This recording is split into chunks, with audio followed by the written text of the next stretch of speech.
The year 2019 is one I have fond memories of. In the world of film, Avengers Endgame would deliver a solid conclusion to the MCU's Infinity Saga. In the world of music, Tool would finally release Fear Inoculum after 13 years.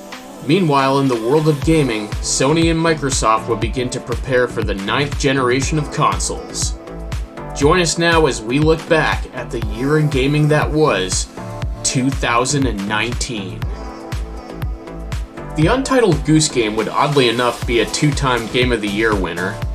A number of critically acclaimed titles released this year included Divinity Original Sin 2's Definitive Edition, the PC port of Red Dead Redemption 2, Beat Saber, and the remake of Resident Evil 2. Fortnite would be the highest grossing game, racking in a whopping $3.7 billion in revenue, while the reboot of Call of Duty Modern Warfare would be the top seller. Bungie would terminate their deal with Activision while maintaining the rights to Destiny.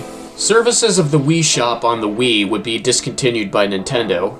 Respawn Entertainment would release Apex Legends, a battle royale game that within a week gained 25 million players. Despite a record year, Activision Blizzard announced that they would be laying off 8% of their employees.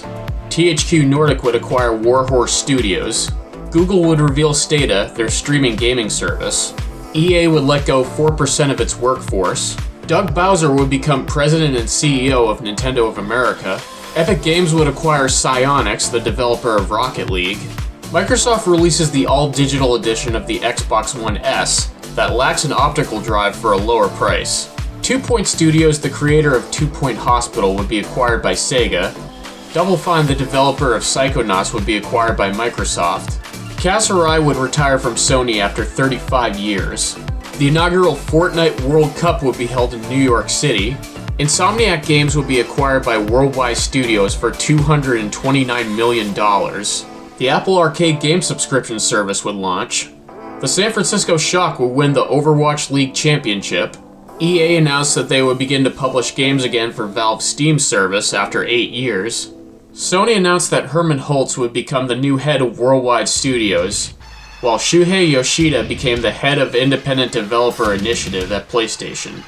Bethesda would acquire the employees from Human Head Studios. Facebook acquired Beat Games. Codemasters acquires Slightly Mad Studios for $30 million. And Microsoft would unveil the Xbox Series X. Other new hardware included the Sega Genesis Mini and the Nintendo Switch Lite. New games included Nintendo releasing Dr. Mario World, Fire Emblem Three Houses, Super Kirby Clash, Luigi's Mansion 3, Mario and Sonic at the Olympic Games Tokyo 2020, Pokemon Sword and Shield, Super Mario Maker 2, the remake of Link's Awakening, and Yoshi's Crafted World. Ubisoft released Far Cry New Dawn, Tom Clancy's Ghost Recon Breakpoint, The Division 2, and Trials Rising. Capcom released Devil May Cry 5. Sony released Crash Team Racing Nitro Fueled, the remake of Medieval, and MLB The Show 19, while Microsoft released Crackdown 3 and Gears 5. Well guys, that's going to do it for 2019. I know that was another uneventful year, but of course that is the focus of this DLC pack. Don't forget to like and subscribe, and we'll see you next time when we go all the way back to 1983 and revisit the video game crash. Later.